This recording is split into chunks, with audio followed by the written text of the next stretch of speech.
नमस्कार, मैं शारदा पांडे आसान ज़िंदगी के इस एपिसोड में आपको स्वागत करती हूँ। जैसा कि कार्तिक महीना चल रहा है और कार्तिक नियम जो निभा रहे हैं वो कार्तिक पूर्णिमा पर विशेष पूजन माँ तुलसी जी का, और जैसा कि मैं बताई हूँ कि हर पूर्णिमा पर सत्यनारायण जी का यानी श्री हरि विष्णु जी का और माँ लक्ष्मी जी का विशेष पूजन किया जाता है।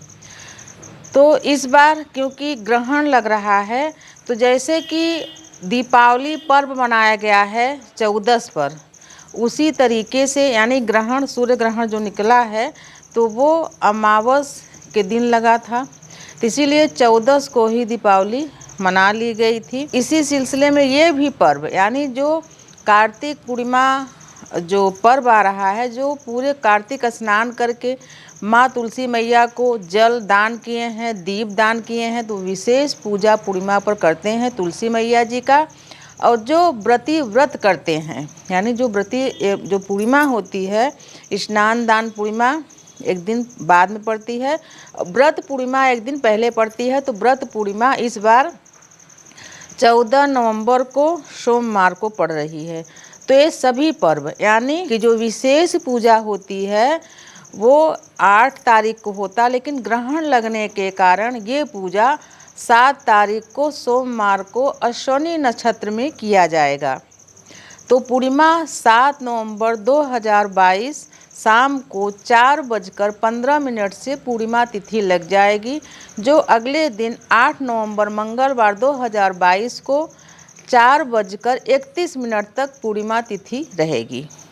तो इसीलिए आपको ग्रहण का वीडियो देने से पहले ये वीडियो दे रही हूँ कि जो भी कार्तिक नियम निभा रहे हैं, जो सुबह ब्रह्म मुहूर्त में स्नान करके तुलसी मैया को जल दान करते हैं, संध्या के समय दीप दान करते हैं, या अंधेरा रहता है तो सुबह भी दीप दान करते हैं, और पंच फेरा लगाते हैं, माता को आरती गाते हैं, तो वो पूर्णिमा के दिन 31 पूड़ी या 30 पूड़ी छोटी छोटी सी बनाते हैं, हलवा रख के माँ को चढ़ाते हैं, और सभी श्रृंगार की सामग्री माँ लक्ष्मी को चढ़ा के भगवान श्री हरि विष्णु जी का व्रत होता है पूर्णिमा, सत्यनारायण जी का व्रत वो करती हैं, और चंद्र उदय होने पर चंद्र का दर्शन करके अर्घ देने के बाद ही व्रत तोड़ती हैं।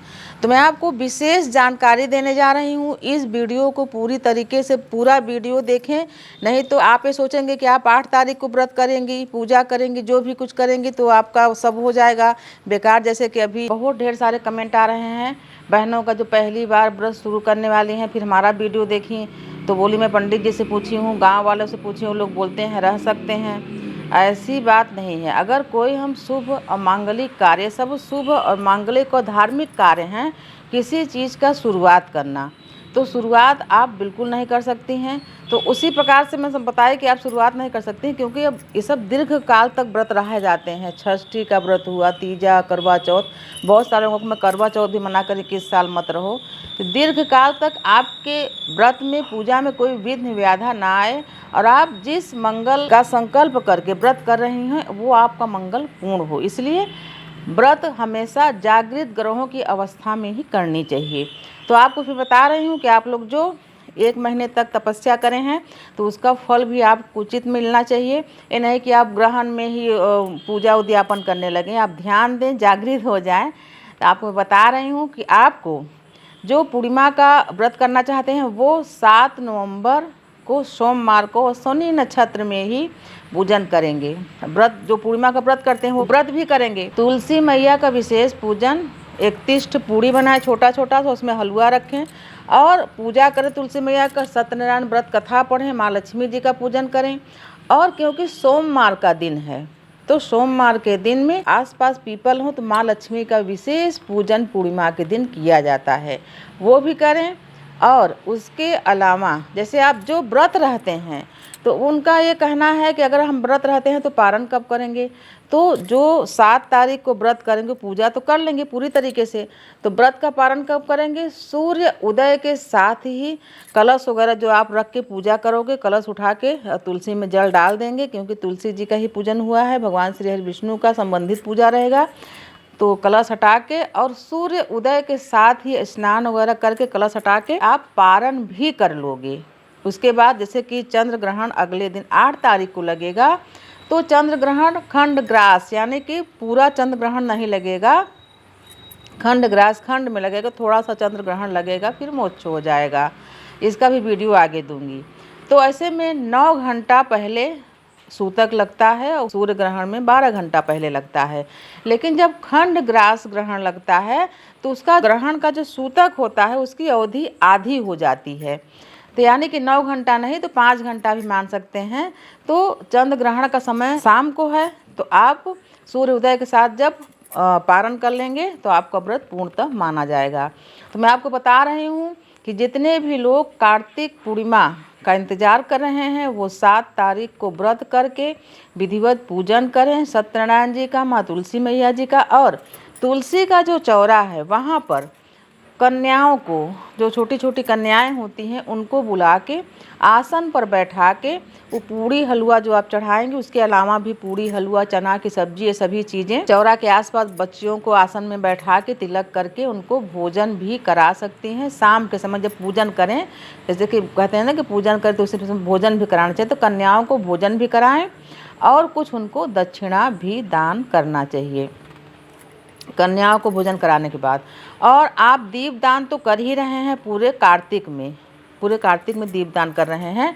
अगर आप करना चाहें तो गाय के घी का दीपक भी 16 दीपक चौरा के आसपास में जला दें। तुलसी मैया का पत्र नहीं जलना चाहिए, थोड़ी दूर में जलाएं।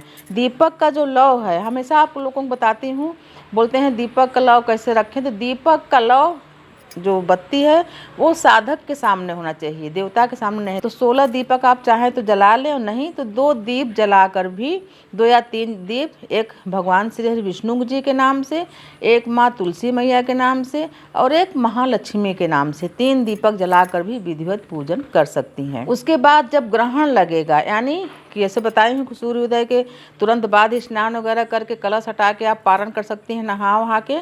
ग्रहण के समय क्योंकि मंगलवार भी है अगले दिन, तो तुलसी मैया को नहीं छूना है बिल्कुल भी। बहुत सारे लोग तुलसी विवाह में विवाह करके दान देते हैं, बहुत सारे लोग पूर्णिमा में दान देते हैं, तो ऐसी अवस्था में आपको तुलसी दान नहीं करना है।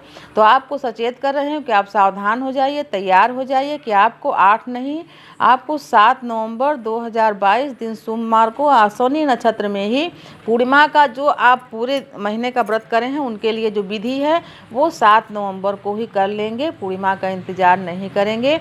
तो इस पूर्णिमा को कार्तिक पूर्णिमा बोलते हैं, जो कि समापन हो जाएगा व्रत का, और इस पूर्णिमा को रास पूर्णिमा भी बोलते हैं। तो जो हमको पहले से देखें वो तो जानते हैं पूर्णिमा की पूजा में क्या क्या चढ़ता है। जो नए सब्सक्राइबर हैं उनके लिए कि पूर्णिमा के पूजा में मखाने और दूध की खीर भी बनाएं और माँ लक्ष्मी मैया को, श्री हरि विष्णु जी को, तुलसी मैया को भोग लगाएं और दूध की मिठाई का भी भोग लगाएं, यानी बनाएं घर में मखाने की खीर, दूध की मिठाई, ये सभी चीज़ें और ऋतु फल, ये सभी फल। यानी जब आप सत्यनारायण जी का कथा सुनोगे, तमाम माताएं बोलती हैं कि क्या हम हर महीने भगवान का कथा पंडित जी से सुने या घर में करें, तो मैं बताती हूँ कि जितना आप खुद करोगे आपको फल मिलेगा, अति उत्तम फल मिलेगा। उतना पंडित जी से तो हम इसलिए कराते हैं कि हम खुद नहीं कर पाते।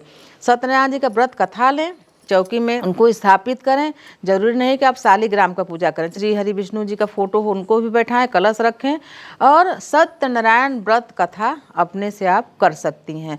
अपने से करेंगी तो आपको ज़्यादा फल मिलेगा।